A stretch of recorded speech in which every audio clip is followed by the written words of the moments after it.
The village in it with a map and a plan. No place too tiny for this determined man. Crossing the counties one by one, he'll see in every English corner a bit of history.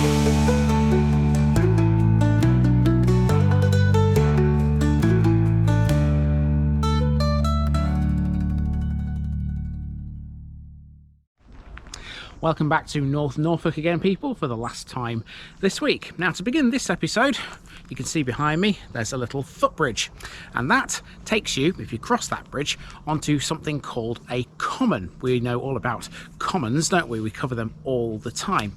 Well, this one is in a place called Lower Street, which is half of this village. It's split into two distinct sections. This is Southrepps.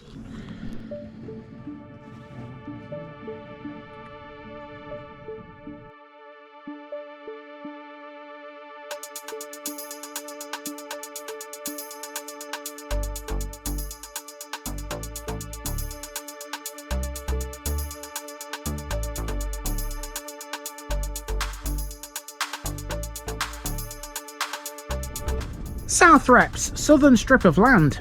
Lastly this week in North Norfolk we come to Southrepps, located just over 5 miles to the southeast of Cromer. This is a lovely little place, and it has more than just a tiny bit of wartime history, thanks mainly to one of its country lanes. The village is split into two distinct halves, separated by a mile of farmland. The halves are known as Upper Southrepps and Lower Southrepps officially, but on many maps they get referred to as Upper Street and Lower Street. Google Maps, though, doesn't recognise Upper Street. Lower Street is where you'll find Southrepps Common, an area that's open to the public. That also has an old chapel and a social club. The lane connecting it to Upper Street, or Upper Southrepps, has two memorials, one which remembers Sergeant Edward J. Meyer. We'll tell his story here. The main village has, or had, 2 shops and 1 pub. There's also a village hall which provides a venue for a number of regular users, like the Southrepps Society of Local Historians, for example. The parish church of St James stands tall over the village at the northern end, giving the village a focal point. And between Southrepps and Trunch, there's a small triangular piece of land on which stands a house called Wedgwood. That used to be the home of 2 people we briefly encountered earlier this week in Gimmingham. We'll tell their tale too. Lots to cover as always, so let's go.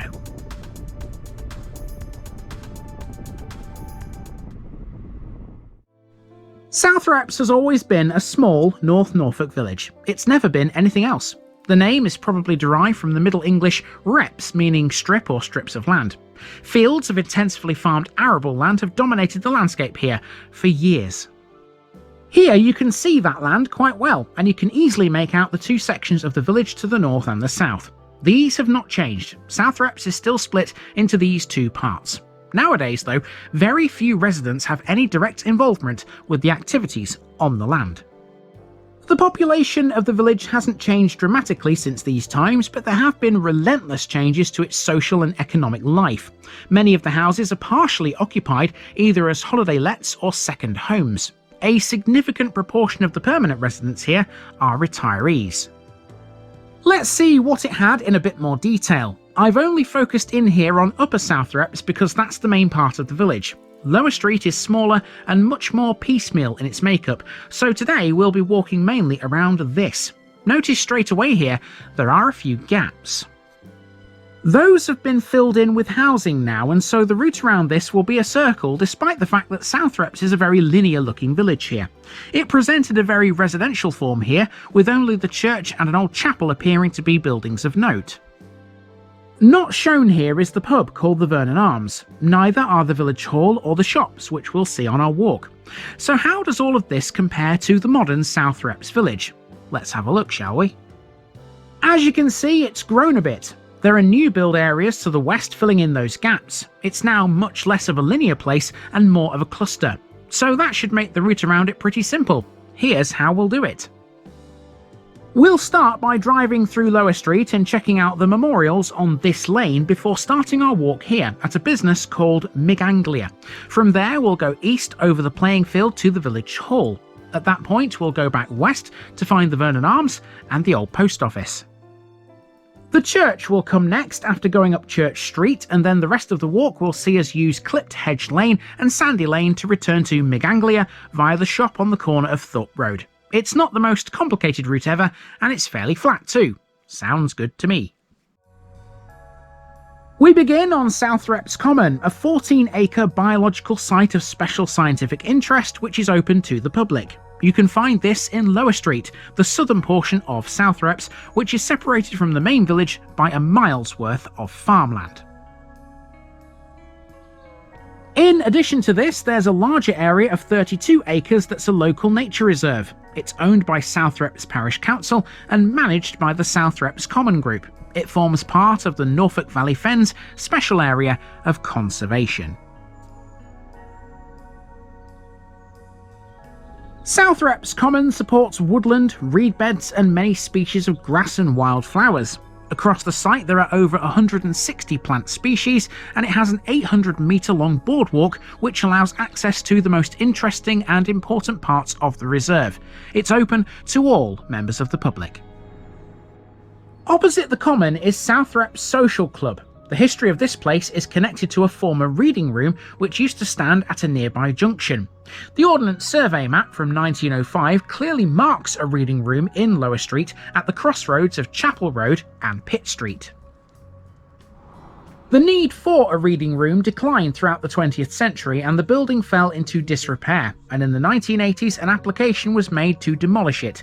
But that led to the villagers realising that by doing so they were going to lose a valuable asset. To combat that, they built the social club to replace it. This club has a successful bowls team that meets every Tuesday, playing in the Broadland League. Its extension was completed in 1983 to allow more room for carpet bowls. The building also houses an original billiards table, and for many years the club also held an annual summer fair.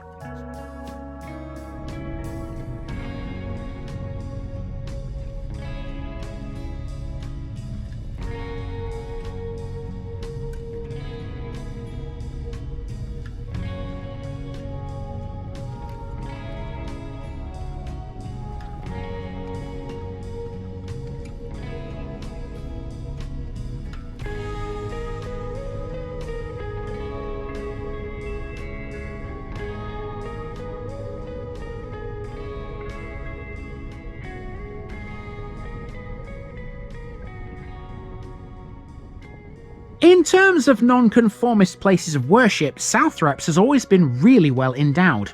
There was an original meeting house off the road to Northrepps, the remains of which can still be seen if you know where to go. Later, both Upper and Lower Southrepps had chapels.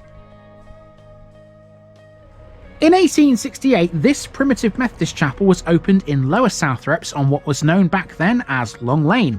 It's now called Chapel Road.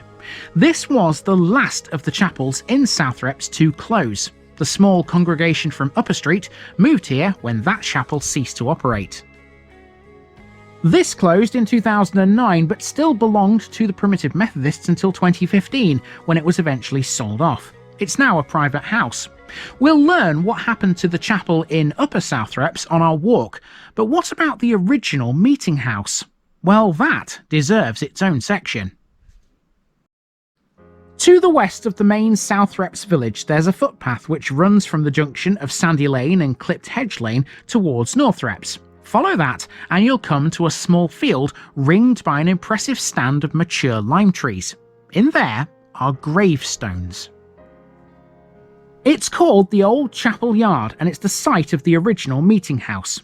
Nonconformism thrived in Southrepps from Elizabethan times, through the upheaval of the Civil War, the Commonwealth, the Restoration, and up to the time of John Wesley and the present day. At some point in the mid-17th century, the meeting house was built here, despite the fact it was well within sight of an Anglican building. It was allowed though thanks to Edmund Brome, a famous preacher who was appointed rector of Southrepps Church in 1647.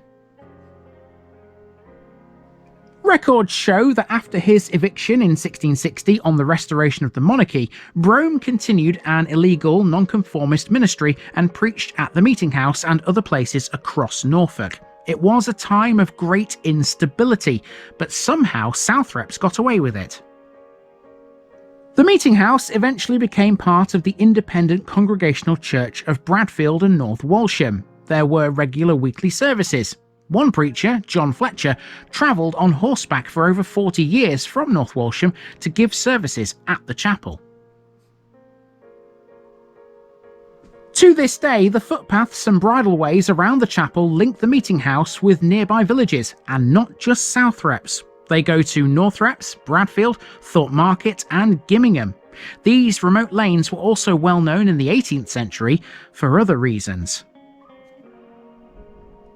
Smugglers loved them. They were perfect for moving French brandy and gin landed at Cromer, Overstrand and Sidestrand. Small woods adjoining the Northrepps Road are even shown on some old maps as Smuggler's Grove. It's even rumoured that some goods were hidden in the meeting house itself. During the 17th and 18th centuries, the nonconformists using the meeting house were independent Congregationalists. Their followers were amongst the early Puritan settlers in North America and were influential during the time of the Commonwealth when Oliver Cromwell was Lord Protector. By the late 18th century, the meeting house was in decline. Across the country, the followers of John Wesley were establishing Methodist chapels. The Methodists took possession of the building in 1799 and later established the two newer ones in Upper and Lower Southrepps. Okay, I've got a bit of driving to do now to get up to the next bit of Southrepps. I've got to be quick about this as well because these are quite narrow lanes, and so parking on them is a little bit difficult to do, and so every time I get out of the car I'm worried about blocking people. So yeah, hopefully we'll manage this without meeting anything. So to get to the next part of Southrepps, we have to use a road called Long Lane, and I'll be stopping at least twice along there because it's effectively one big war memorial. Now let's drive into the main Southrepps village via Long Lane, but in doing so you pass two memorials. These would be so easy to miss if you didn't know they were there. One of them is literally just a plaque under a tree, but that one has a tragic story attached to it. The arrival of American forces in 1942 to the UK brought many changes to British life as well as a big boost to the war effort. East Anglia, being relatively close to continental Europe, was the perfect base for the United States Army Air Force. They had many bomber bases across Norfolk. And that brings us to the events of the 7th of October 1944, the day that saw a USAAF B-24 Liberator come to the ground in Southrepps. Known as the Yankee Buzz Bomb, it was in a flight of some 29 B-24s over the North Sea en route to bomb the Rothensee oil refinery at Magdeburg in Germany. It never got that far because it lost two engines and was forced to turn around. It reached the English coast, however, and the pilot, Lieutenant Albert H. Grice, ordered 7 crewmen to bail out. They duly did, leaving him, his co-pilot and the flight engineer aboard to try and save the aircraft. In order to land, they chose an emergency strip about 4 miles southeast of Cromer in a split-second decision. It was a narrow, level barley field, and to their credit, they landed the plane safely. So you'd have thought, therefore, there were no fatalities. But what happened to the 7 men that bailed out? Sergeant Edward J. Meyer was one of the 7 who jumped from the plane. Whilst the other 6 successfully made it to the ground, he didn't because his parachute failed to open. On the 7th of October 2016, 62 years after he lost his life, the Southrepps villagers decided to remember the young American hero. This is an oak tree, beneath which there's a small plaque commemorating Sergeant Meyer. Canon David Roper, the rector of Southrepps at the time, led an open-air service which remembered all of the airmen and praised the special relationship which still exists between America and Great Britain. Long Lane itself was already a war memorial. Drive up it and you'll see it's lined by an avenue of trees, all planted in honour of the war heroes. As you can imagine, the locals were only happy to add another one in memory of Sergeant Meyer. At the top of Long Lane, therefore, you'll see there's a second memorial. Again, it would be a little hard to see if you didn't know it was there, but at least with this one it's a tad more visible. We stopped to have a look at this as well.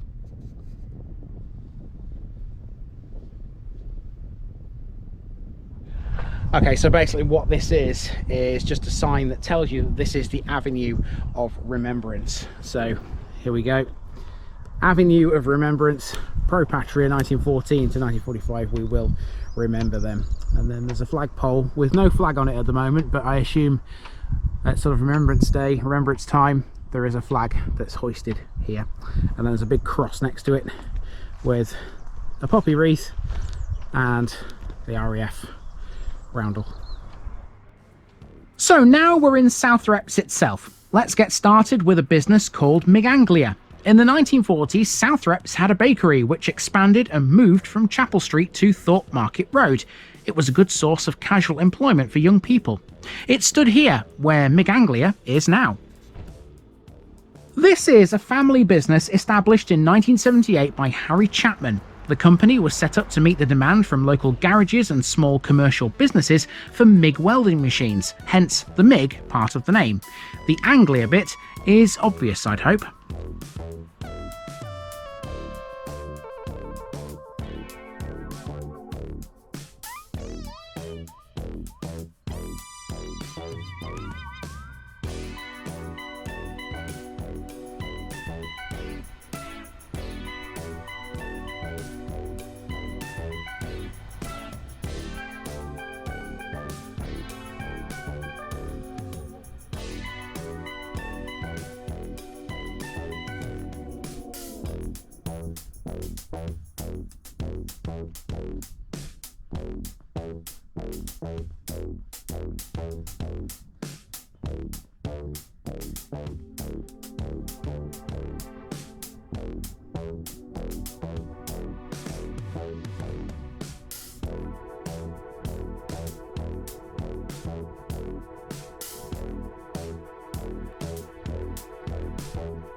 The village hall and the playing field now. This is about 6 acres of land which had previously been rented for more than 50 years from the Buxton and Suffield estates.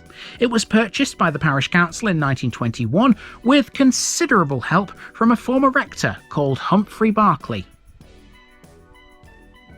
The area now includes a recreation ground with a football pitch, play areas, an outdoor gym, a bowls club and about 20 allotments. For a time, this was used by the school. Generations of children walked from Lower Street to use this before the school gained its own playing field in 1974. There was no village hall here until after World War II. Most events took place in what is now Ham House. In 1948, in conjunction with the British Legion, the parish council purchased 2 ex-RAF huts from RAF Wotton for £75. They were turned into a temporary sports pavilion.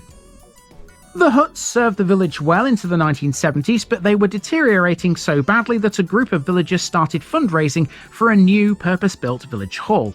The chairman of the group was a farmer called Peter Tyler. Soon, an amazing sum of £23,000 was raised. The rest of the eventual £60,000 was given by grants from the county and district councils. The old hall was dismantled and work on the new hall started in March 1984. The old hall wasn't scrapped completely. It eventually found a home at the Air Museum at St Faith's in Norwich. And so the current village hall is 40 years old and still going strong. Over the years, various groups have met here, including the WWII, the Drama Group, the Carpet Bowls team, and many others. 2 charity groups use it weekly, otherwise the hall is available for private parties.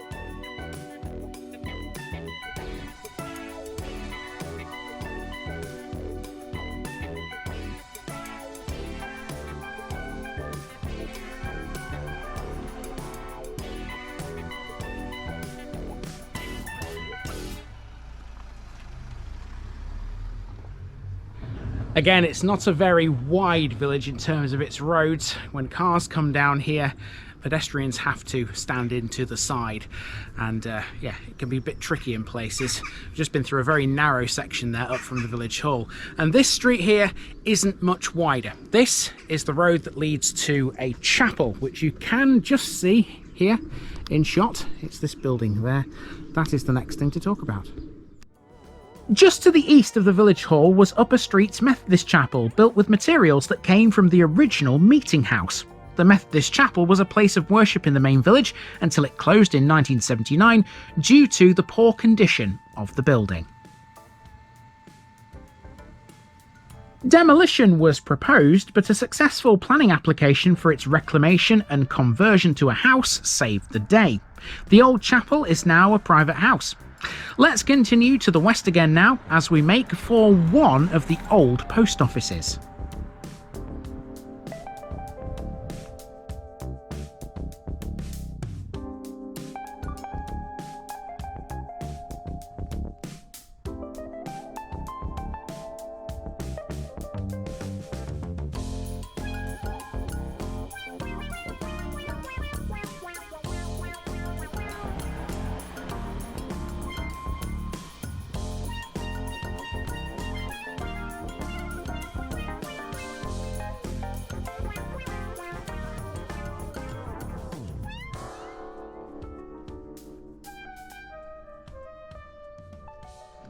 Southrepps has had a lot of buildings that have housed the post office. This is just the latest in a long line.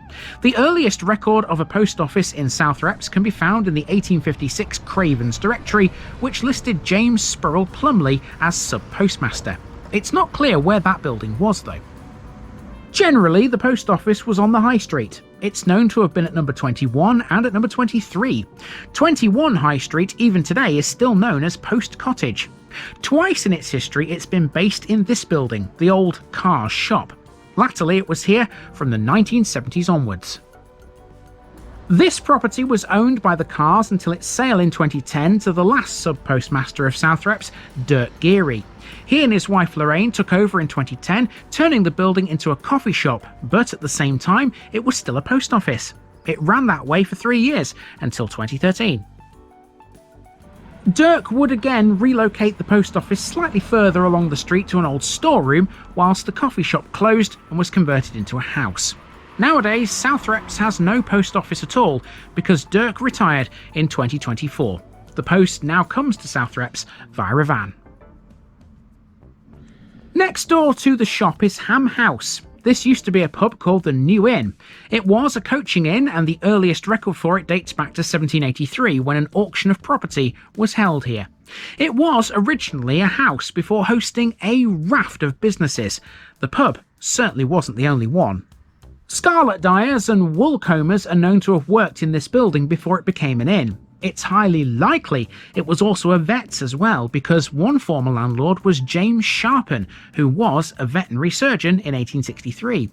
We also know it was the de facto village hall for a time too. Postmen would have their breaks in a room here. The women of the village would come to the long room to use a mangle to dry washing. For a short time, a doctor's surgery was moved from Post Cottage to the New Inn. It has to be said then, this had a crazily important role in the village.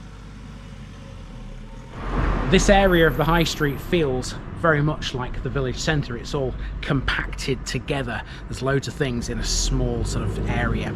And we've seen a couple of those already. Over the road here is another one. This is the Vernon Arms in your shot right now. Let's chat about this. Thank you, Mr. Lorry. I bet he has fun on these narrow roads. Southrepps had other pubs. There were 5 in total: the New Inn, the Red Lion, the Pig and Whistle, the Crown and the Vernon Arms. Only the latter of those is still in business, and it's dead opposite the New Inn. It's thought this was originally a farmhouse built in the 1500s. It was then converted into 3 cottages in the 1600s before becoming a public house in the 1800s. The earliest record of it is from a newspaper cutting of an auction held here in 1836, with the house being that of Robert Mower, the first recorded licensee of the pub. The Vernon Arms was owned by Lord Suffield, and the arms are those of his first wife Georgina Venables Vernon, who he married in 1809. This would suggest that the pub started at some point after that date, but before her death in 1824. The pub was the venue for the Southrepps Manorial Court in the 19th century. The upper floor was also a function room used by friendly societies and other similar organisations. This and other parts of the estate were sold by Lord Suffield in 1913.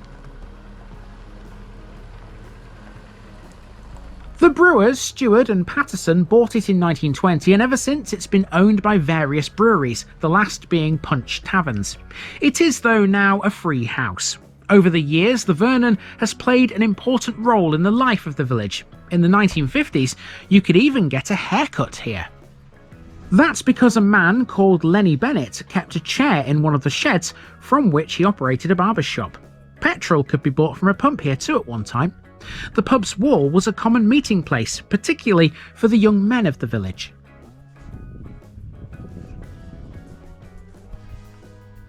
When Ben Baxter was the publican in 1934, the Vernon became a hub for local folk music, more often than not led by Ben and his brother Harry, who played the fiddle. They were recorded by the BBC in 1955 at the age of 83.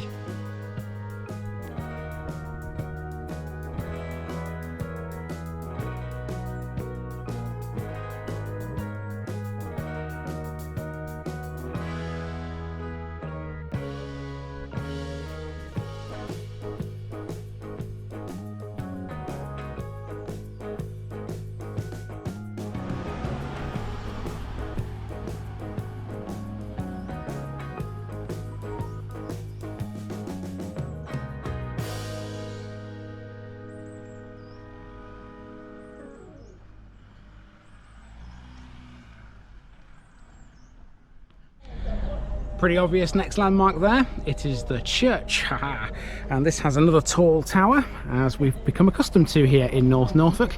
Very tall, thin towers on some of these churches, and this one is no exception. I can see this church is open as well, so we will be going inside and seeing what's in there. Beautiful, isn't it? There's a flag flying at the top, proudly showing the Union flag. Brilliant stuff.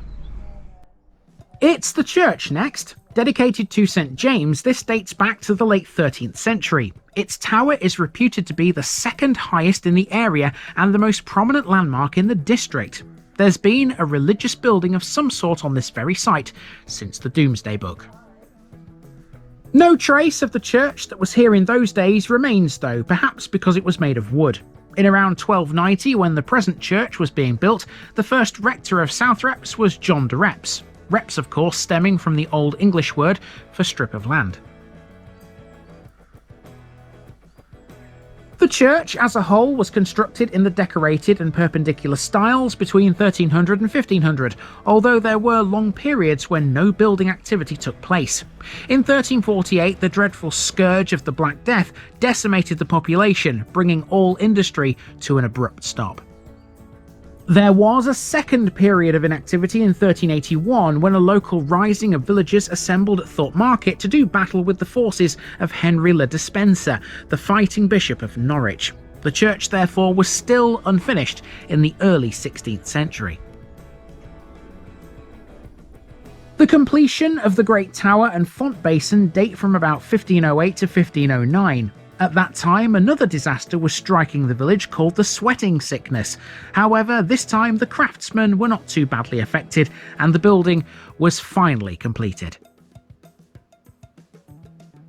The tower became unsafe in the 1970s and the parishioners launched a fundraising campaign for its restoration.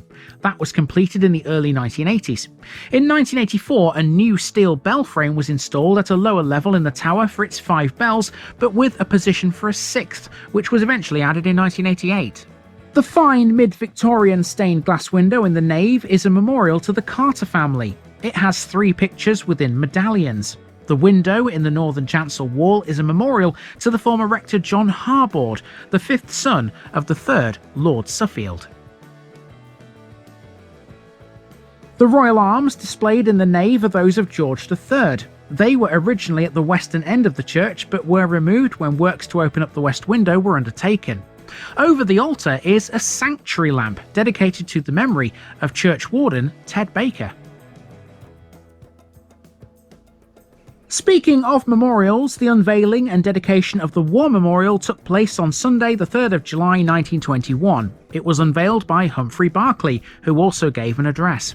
The dedication was made by Reverend Sir Frederick Sullivan, the retiring rector of the parish at the time. The simple cross of Clipsham stone was the work of Mr. H. Palmer of Sheringham. The memorial carries the names of 23 men from the village who lost their lives in World War I, along with the 3 men who did so in World War II.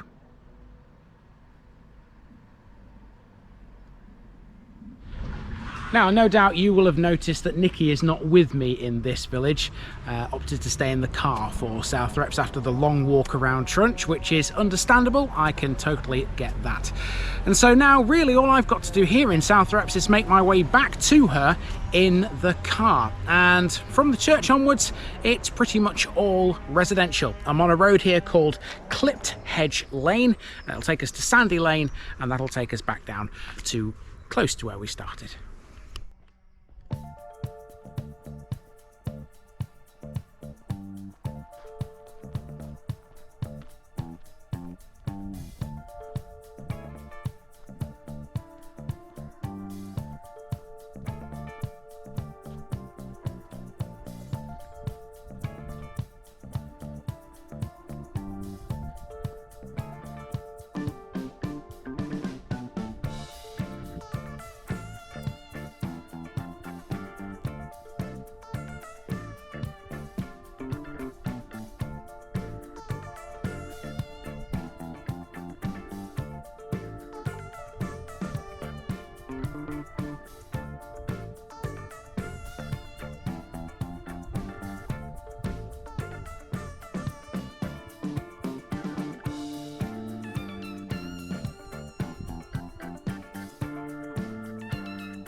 And of course, before we leave Southrepps behind, we have to put one of these cards on the notice board, don't we, to mark that we've been.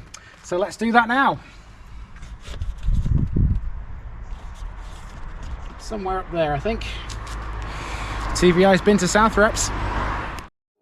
So, earlier this week, you may remember we found a pair of graves in the churchyard in Gimmingham. I didn't say too much about them because the 2 people that lie in them used to live here in Southrepps Parish. The graves belonged to a pair of brilliant 20th century artists. One of them was Claughton Pellews. He was born in Cornwall but spent the early years of his life in Canada, where his father was a mining engineer. As a young man, he travelled to Italy and converted to Catholicism. The other grave was that of his wife, Ketchy Tennant, another artist. The pair had been fellow art students at Slade, and they married after World War I, deciding to live a quiet life in North Norfolk with the occasional holidays in Cornwall and Bavaria. Their first Norfolk home was in Overstrand with a view over the old railway line, depicted in one of Pellews' watercolours. In the early 1920s, Pellew turned to making wood engravings, and he became extremely skilled in producing very detailed black and white prints from those. Two of Pellew's wood engravings were of Trunch. They were called the Musical Beggar, made in 1928, and the Carol Singers, made in 1930. Nearly all of Ketchy's paintings were watercolours. Several of her 1920s ones were of Bavarian scenes. Several of her later works were of local scenes, such as these I'm showing you now. There is a discernible gap in her work from 1933 to 1950, thanks to looking after her adopted niece, Anne. In 1926, the couple bought an isolated triangular piece of land between Trunch and Southrepps and built a house on it called the Pittle. The house still exists. It's called Wedgwood. You'll find the house where Wedgwood Road meets Gimmingham Road, just before it runs into Southrepps. Pellew had his problems with the locals. When World War II came along, some people around here thought he was foreign because he spoke German and received letters from friends in Germany. He was arrested at Gunton Station on suspicion of being a spy and was held until he could prove otherwise. It's said that for a while the Trunch Home Guard used their house as a base because of its isolated strategic position and the fact that it had a telephone. One website also suggests that from 1939 to 1941 the Pellews rented out the Pittle and lived in Sheringham to save money. Their adopted niece Anne died in 2023 and her ashes were buried with them in 2024 when their new stones were installed in Gimmingham Churchyard. At the top of each stone are their etchings. The Pellews studio in Southrepps has now been converted into a small holiday let. And that brings us to the end of our first run through North Norfolk. For now, that's your lot for a while, but I can't wait to get stuck into it properly. I don't know when I'll be back, but hopefully this has given you a good flavour of what's still to come. See you soon.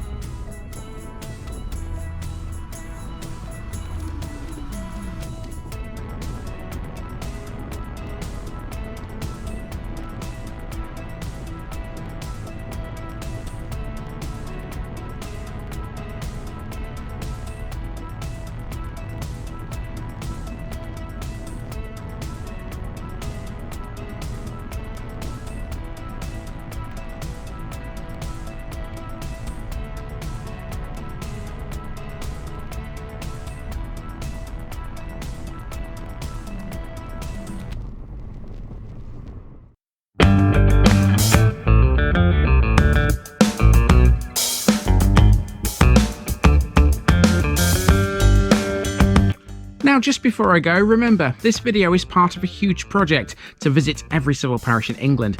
That's more than 10,000. These routes are pre-planned, and due to time constraints, I can't cover every detail or walk down every street. Please don't complain if this video missed something out. I pronounce names how I choose to. I am very aware that local dialect may vary, and I don't take kindly to criticism about this. You've been warned. It's impossible to know everything too. If this video was terrible, make your own. If you're a regular watcher of The Village Idiot, you're not the only one. If you've got a small business, why not use my videos to advertise it? Leave a comment below if you're interested. And finally, thanks for watching this episode, everybody. Give us a like and a subscribe if you've enjoyed this episode, and share it with your friends and relatives. It all helps to keep this mission going. Until next time, I've been Andy, also known as The Village Idiot, and I'm out.